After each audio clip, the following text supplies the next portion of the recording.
Hey everyone, my name is Austin, and welcome back to another episode of the Unfiltered Faith Podcast.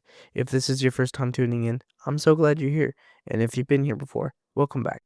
I am so excited to introduce our guest today. Her story is just so powerful, so I'm going to let her introduce herself, and then we're going to get started.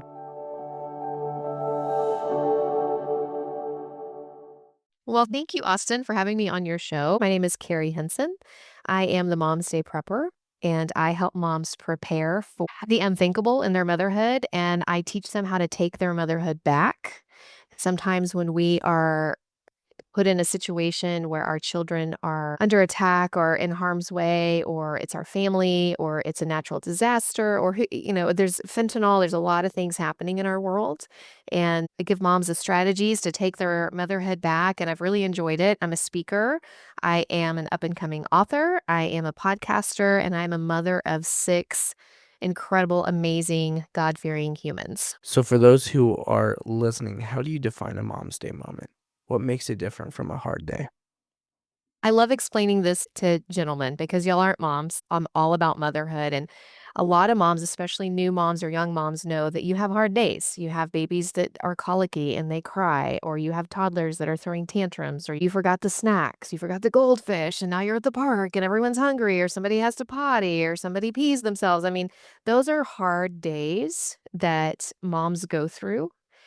And I liken it to a rainstorm, okay? So, imagine you're starting your day as a mom, and you have to get your kids up ready for school, and you gotta get yourself ready for work, and you're walking out the door, and it's just pouring cats and dogs outside. And you have the umbrella and you're trying to get everybody out there, but by the time you get in the car, everyone is soaked. You can't go back in. You can't stop the rain. It's going to keep coming at you, but you just got to move on with your day. And it's very hard and it's uncomfortable and it just sucks, right? It's just a sucky day. Well, a mom's day moment is like a hurricane or a tornado. Okay. That's what we have in Texas. We have tornadoes and hurricanes. We don't get the blizzards and whatever. But we do have these hurricanes and these tornadoes that come into our motherhood too. So you imagine waking up and you're getting everybody ready for school and you're getting ready for work and it's just a normal day. And all of a sudden, the storm comes at your house, at your home, at your family. And it's bringing hail and it's bringing high winds and it's ripping the roof off of your house. And you don't have time to get into shelter. You don't have time to get into that innermost space in your home or in the storm cellar. And the house is starting to be pulled apart and you're holding on to your children as they're flying away from you by these massive winds. And you're doing everything you can to stronghold your family together. And you get through the storm, but you have no home. You've been through a severe trauma. You're disconnected to your motherhood. You're disconnected to your femininity. All these things just imploded in your life. That is a Mom's Day moment. Now, I will tell you my first Mom's Day moment was when my 9-month-old baby, my 4th child, spiked a fever. And my kids don't get fevers. And it was a God wink because my grandma, who was raised in the Great Depression, before they had Walgreens and CVS and Walmart that you could just run and get, children's Tylenol or Advil or whatever, she always told me fevers meant something. And so I took him to an urgent care, 9-month-old baby, urgent care. He had a fever. And that was the beginning of childhood cancer. It was a complete fluke. It was a complete God moment that my child was saved because he was probably hours, days away from having a stroke. His blood pressure was so high because of the cancer. That is a Mom's Day moment because in that one moment when the ER doctor came in and said, "Your child has cancer, he will not live to his first birthday," my life imploded. My motherhood was ripped apart. My children were scattered to the wind. And over the course of the year, through cancer treatments, it was apparent that we had just been hit with a Mom's Day moment. I likened it to an atomic bomb, but I think Mom's Day moment is a better analogy. I mean, it's a better way to label it, because it is doomsday. It is doomsday for your motherhood. And I just kept getting hit with these Mom's Day moments until finally I was like, "Y'all, I cannot be the only one out here dealing with this stuff." And turns out, unfortunately, I'm not. And more moms are like, "Yeah, this is a Mom's Day moment. I'm going through a Mom's Day moment. This is my Mom's Day moment." I know it's a new terminology out there in the world, but it's gaining understanding and popularity very quickly, and the more I talk about it, the more moms come out and they reach back out to me. They're like, "I know what you're talking about. I feel like an atomic bomb just hit my motherhood." So you've experienced so many Momsday moments, from childhood cancer to hurricanes, abuse and addiction from a spouse, and accidents. Which one of those hit the hardest, and how did you first recognize it as a Momsday moment? Well, that is a complicated and complex question, I think, for me, because there have been so many.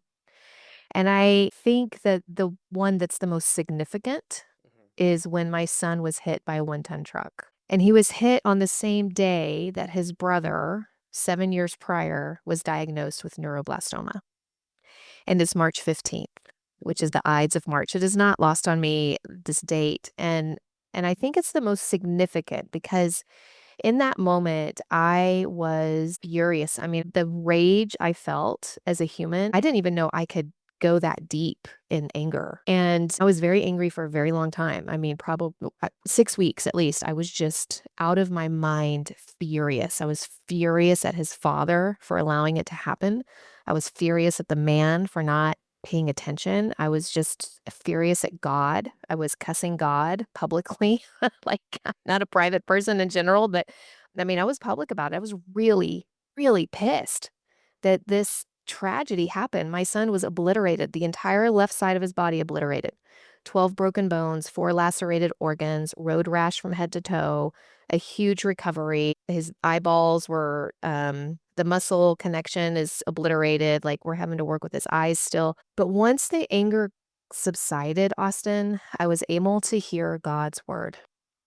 I was able to hear him speak to me, and he spoke to me in a way that only I could hear, and I'm not gonna repeat it exactly on your podcast, but he said, "Stop messing around. You are not living your purpose for me."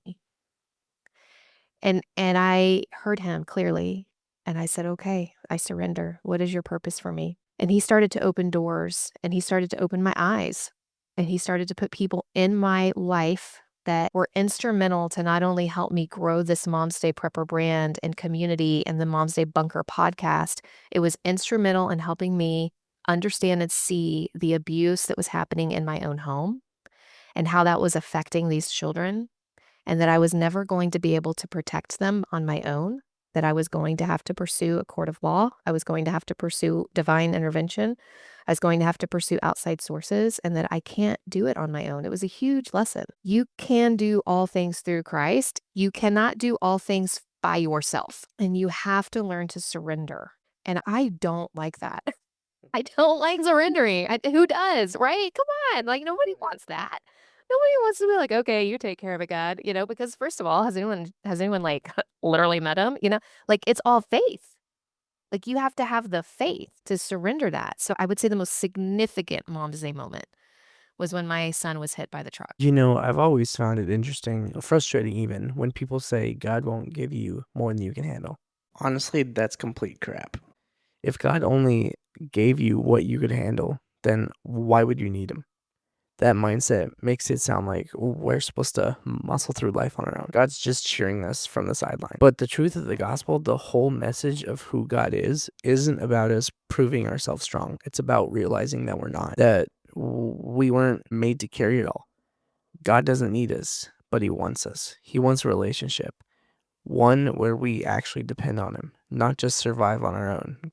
And honestly, it's in the places where I had nothing left to give, where I was completely overwhelmed, that I saw him show up the clearest. Well, I would go deeper there too, Austin. I don't think God gives us anything. I think God is in everything.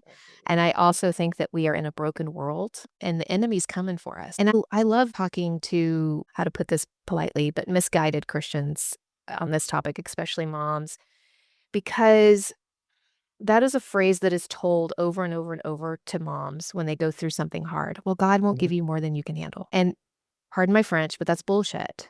And when you tell it to someone who just buried their child, it is the wrong thing to say. The right thing to say is, how can I help you? How can I serve you right now?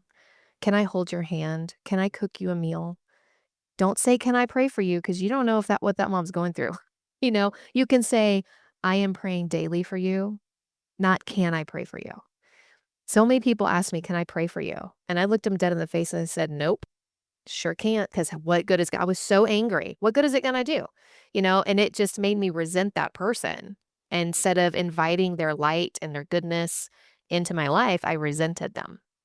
So I do not believe, and I really encourage people to stop using this phrase, especially a parent who has buried their child, who has lost their child to the system, and fill in blank, whichever system you want.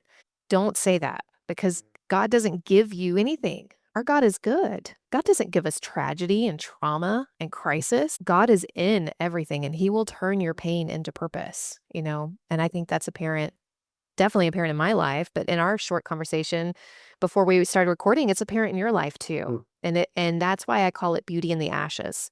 Your house will burn down in this world because this is just the world we live in, but there will always be beauty that grows from it. You just have to be in the right mindset and you have to have faith. So, a lot of people see someone like you and think she must be superhuman.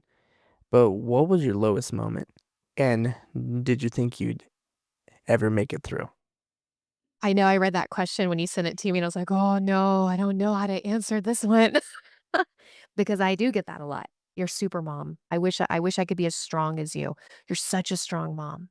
And they're right. I am strong in some ways, but I'm only as strong as my strategies and my preps are. I'm only as strong as my faith is. I'm only as strong as my community is. I'm only as strong as my strategies are. And I think that motherhood is like going to the gym. And when you stop going to the gym, what happens? Well, your body gets kind of, if you don't use it, you lose it. God will put people in your motherhood to help you through these moments, but you have to use it. And I sometimes get flack for this and sometimes I get praise for this, but I hope that the younger demographic that listens to your podcast really hears me when I say this. Social media is not your community. It is a tool to reach your community. It can be used as a business tool, but it is not your community. Your community is someone who you give a hug to, have a cup of coffee with, go to a movie with, have a conversation on the phone with. That is your community. If I leave y'all with anything today, you gotta work on building a community of people, faithful people who will be there for you. So, I've actually talked about in previous episodes the illusion of connections, FOMO versus JOMO, the fear of missing out versus the joy of missing out. So, I'm glad you've been touching on these subjects. Why do you think moms feel so alone when catastrophe hits? Because it's so isolating. When my son was diagnosed with cancer, I had only known one other kid with cancer, and he died. I didn't even know his mom at the time. She's been a guest on my podcast twice. Her name is Martin. And I'm always so grateful for her son, Dino Jake, passed away in October of 2014. And my son, Super G, was diagnosed with cancer in March of 2015. And she was very quick to reach out to me, even in her pain and in her grief. And they were diagnosed with the exact same childhood cancer of neuroblastoma. And she was very quick to reach out to me. She was very quick to just let me know she was there. I didn't understand childhood cancer. I knew kids got cancer because I saw the commercials on the TV. Oh, look at St. Jude and little bald headed kids and everybody give money. But I thought it was rare. It's not rare. It is on the rise. There's a school bus load of kids diagnosed every day. And we are being lied to, quite frankly, by the medical community, by the media, by social media, saying that childhood cancer is so rare, it's not going to happen to your kid. Well, it's not. And this is my tinfoil hat that I put on. This is the prepper part, right? Because it's not rare. And I think we cannot predict if our children will get cancer, but we can prepare for it so that if the unthinkable does happen, we have a better chance at fighting through it. So, let's talk about miracles. Can you share one or two moments where you clearly saw God move when it didn't make sense, but he showed up anyways? Yeah. I love, love, love this question. This is my favorite one because I've been talking and writing a lot about miracles. I am getting better and better at seeing the miracles closer to the present time the miracle is happening if not in the present time that the miracle is happening. Whereas before, I couldn't really see all of the miracles just going back to childhood cancer, or even if I look at Hurricane Harvey that totally destroyed our home. Like in a minute, a hot minute, our home was gone. And I had 5 kids and I was pregnant with my 6th one, and it was just a disaster. There's so many miracles happening in your life that sometimes it's hard to see in the moment. But I'll tell you a really cool one, okay? This is like my favorite one. And this one I did understand right in the moment. I mean, it was so overt that I was like, "Wow, I can't unsee that, Holy Spirit." Like, that was totally God right there.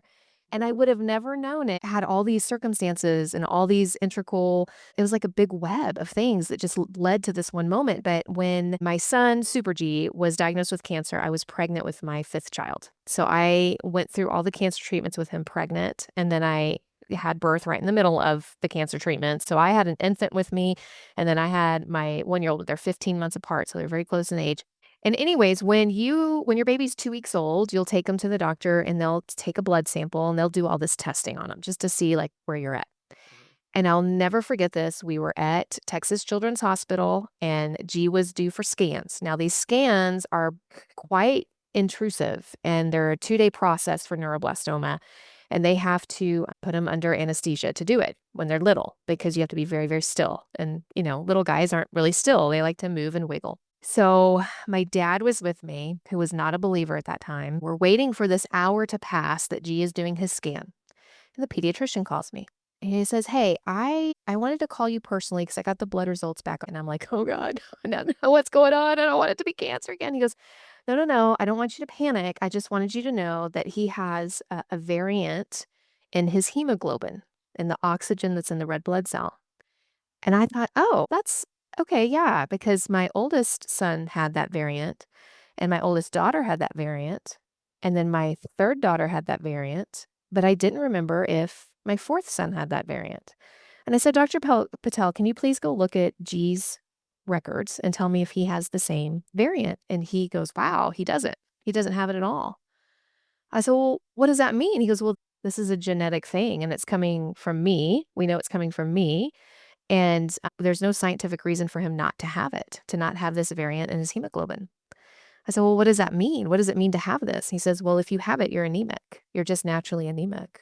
And I said, "You telling me that out of my 5 children, now 6, only 1 does not have this anemic variant in his blood?" And he said, "Yeah, and I can't explain it." Now, here's the significance with that, Austin. When you are going through chemo treatments, whether you're a child or you're an adult, it strips your body of everything good and it makes you extremely anemic. So much so that you have to have blood transfusions in order to get the next dose of chemotherapy. And the way neuroblastoma works is that it is a very angry disease and they can cure it. Obviously, my son's doing very well, but if you don't stay on schedule with these chemo cycles, it takes, I mean, you give it an inch, it takes a mile. And had he had that variant, he would have been anemic. He would have had blood transfusion after blood transfusion. The chemo cycles would have been pushed down the road, and that disease would have taken over his body.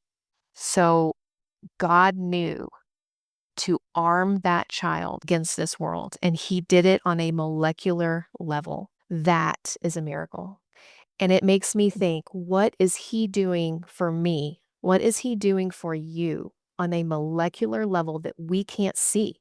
It is total fluke that I even found that out about him. I only found it out because his brother was born and his brother came back with the variant, a positive variant in his hemoglobin. There is like God, he said, "No, you got to see this. You got to trust me. You got to keep following me. You got to have faith in me. I am protecting you. I'm protecting your children." And that is the coolest miracle. And that was the turning point for my dad. It took him a few more months, but he eventually came to know Christ and he was baptized at 72 years old. Praise God for that. It's amazing. And I have so many stories like that. And like I said, I'm getting better at recognizing them. And when I do consultations with moms and they're pouring their heart, they're scared, they're crying, they're angry, I'm really good at seeing and picking out the miracles and showing it to them. And the light bulbs that go off and the joy on their face, it makes my job worth it. even though it's hard to hear some of these stories, it's like, listen, God is here. And I've talked to women who aren't believers. I've talked to women who were believers and now they're not because they're so angry. I've talked to women who were never a believer, now they are. I mean, miracles are here. I hope your audience hears this, and whoever is listening, I hope it reaches them. I had a mom who was not a believer. Her family was not a believer. Her daughter was hit by a car and she passed away. And her daughter's organs were donated. She was brain dead. Her liver went into a man who is a pastor. The pastor reached out to them, and that family is now a believer because their daughter died. That is how powerful our God is. That is how good our God is. And I'm going to tell you how powerful Satan is too. I had a Catholic mom come on. Daughter took fentanyl, died. She found her daughter dead the next day. She cannot even think twice about God. She doesn't want to believe in God. She doesn't love God. She's so angry. That is how powerful Satan is. So I tell moms, you have to have a foundation of faith. You have to arm yourself. I give out Ephesians 6 a lot to people, and it's all about the armor of God. Because like neuroblastoma, if you give the enemy an inch, he will take a mile. Those are the moments we hold on to when everything is falling apart. So in Romans 5:1-5 is a core verse for you. Why that passage? What did it teach you about pain, endurance, and hope? Friend of mine at the time sent that to me. I was, like I said, very public with my anger towards God when my son was hit by the truck, to the point where people were very, very worried for me. They were like, wow, this is not Keri. This is not, like, she's really a faithful person. Like, we need to support her. And again, I had already been putting these strategies and preps in place without calling them preps, without calling them strategies. I knew the importance of community, and my community really showed up for me. And she just felt moved to send me that verse. And I do not necessarily find my faith through Bible verses or reading the Bible or Bible studies. I find it through experience. And so she sent that to me, and for whatever reason that day, I opened my Bible and I read it. And I thought, this is what God is telling me to do. This is a promise to me. This is a promise to all of us that you will suffer because this world is broken. That is a promise. And you will persevere. You will build your endurance. There will be hope. You will get to the light at the end of the tunnel. You will get through it. And the promise ultimately is he will walk with us. He is in it with us. He has not thrown us to the fires. He has not given us more than we can handle. Okay. He is in it with us, and he is fighting with us. He is fighting for us. And that's what that means. And it's kind of my Momsday Prepper motto. That's a great transition into our next question. I don't know if that was intentional or not. You've created 6 Mom's Day preps, practical and spiritual tools for moms from facing chaos. Can you walk through what they are? Sure. And I've already talked about a few. Of course, faith is important. If you don't have a foundation of faith, you don't have anything. Walking on the pediatric oncology floor and just observing the other families, and there were 36 families on there at all times because they only had 36 rooms. You can tell which ones had faith and which ones did not. And it didn't matter if it was a Jewish faith, a Muslim faith, a Christian faith, a Hindu faith. It didn't matter. The ones that had zero faith, their children were sicker, the parents were sadder, their skin was gray, there was no happiness, there was no smile. In their suffering, there was no hope because they did not have faith. And I've talked about community and how important that is. I mean, I live in a military town. There's a military base here, and these military moms are fluttering in and out all the time. And they have like mom support groups on base, but I think they need to go bigger than that. They need to go bigger than that. At one point, I had every single continent on this earth praying for my cancer kid, even Antarctica, because one of my friends was traveling on a trip to Antarctica. I had a person on every single continent praying. Like, build your community.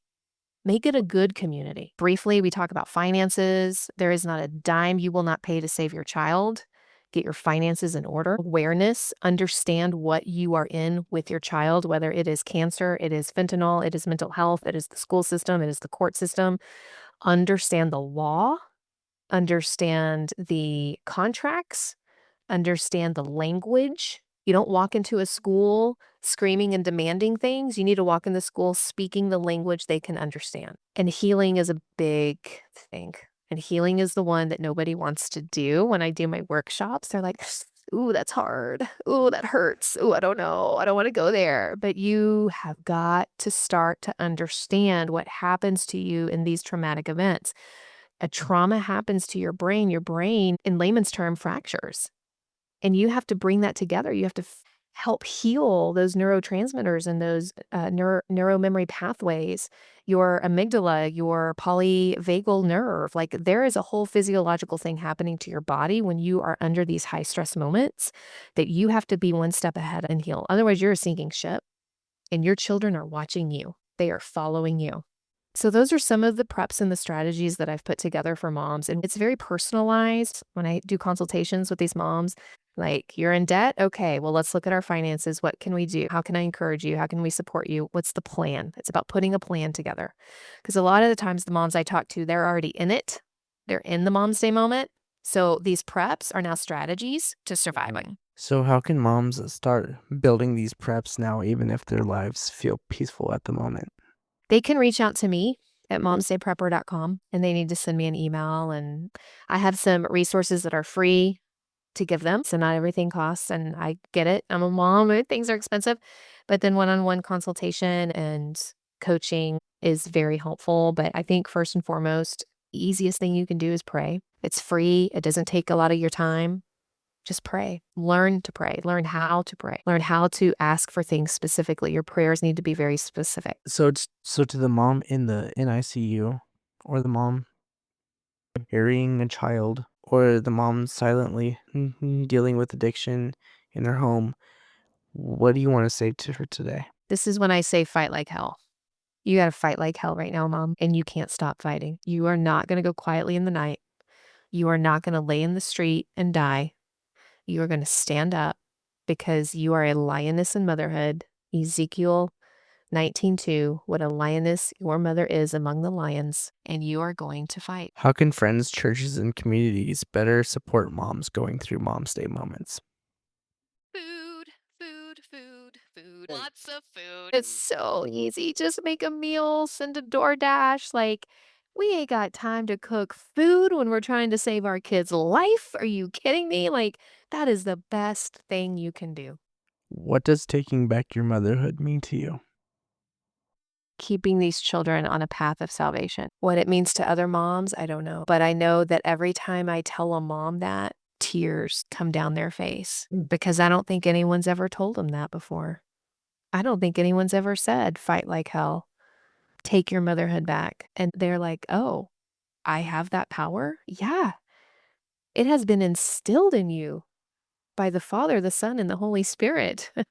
Justified through death. Like, you are the power. There's a reason why he is attacking moms. There's a reason why he is attacking motherhood. He does not want the next generation to grow up in salvation. My kids are amazing kids, and they've gone through very hard things, and they continue to go through very hard things. And yet we are keeping Jesus at the center of it. That's what it means to me. That makes me tear up. Austin, you made me cry like 3 times, dude.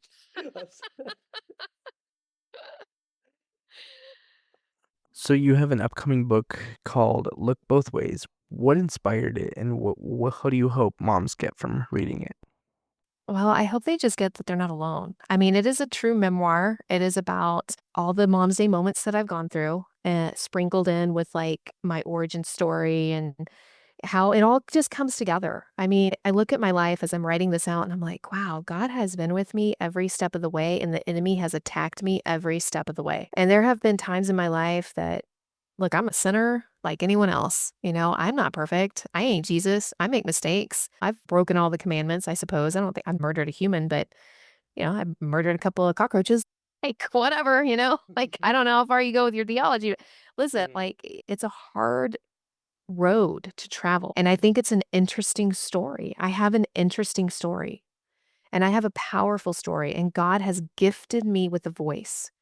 There's this video of Steve Harvey who comes out. He always came out and talked to his audience after his show. I love him, and he's saying, "God put it in my imagination that I was gonna be on TV."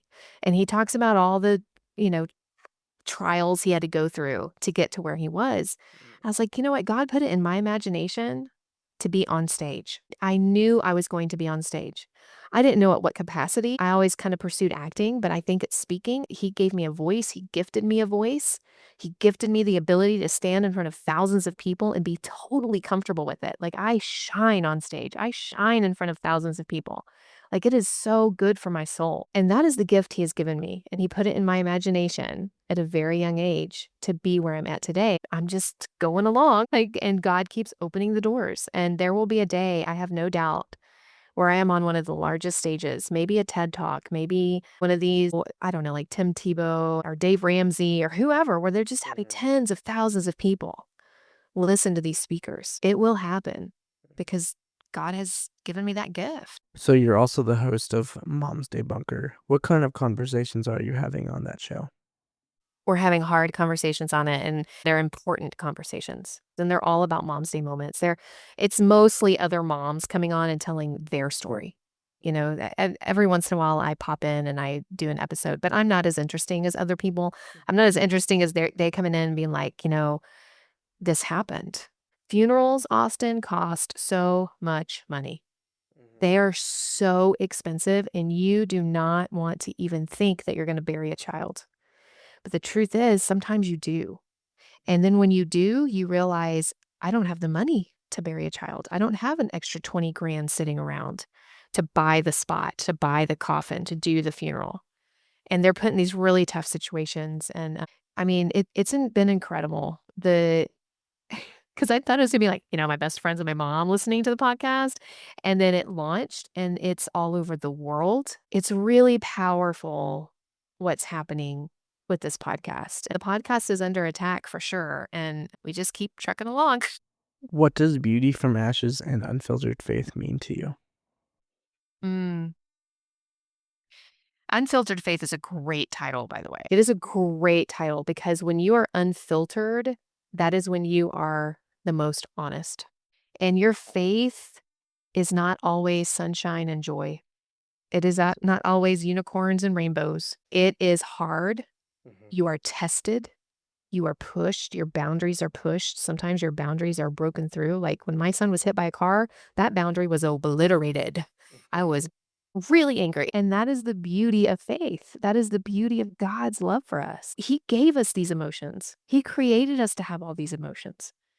And these emotions mean something. Anger is probably my favorite emotion because it tells you when a boundary has been broken. It tells you when something is wrong and you need to pay attention. Like, why am I angry right now? Anger is a band-aid to fear. Okay. And that fear, as we know, is a tool from the enemy. I'm afraid, but why? What is going on? I need to look at this.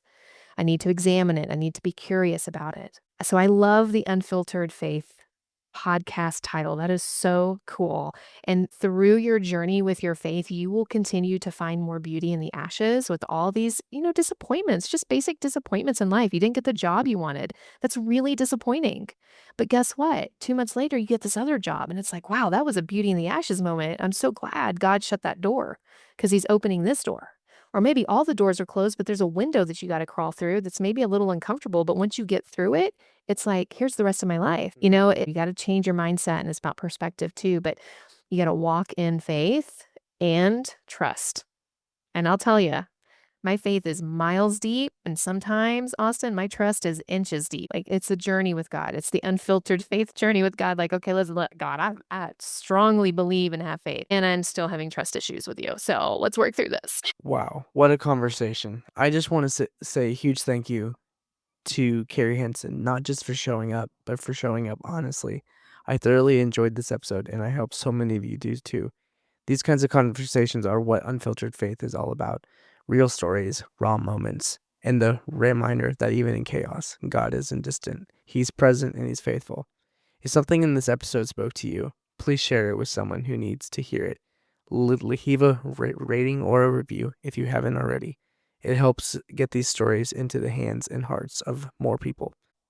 Until next time, keep seeking those fresh perspectives and keep having those unfiltered conversations with someone to better understand the world around us.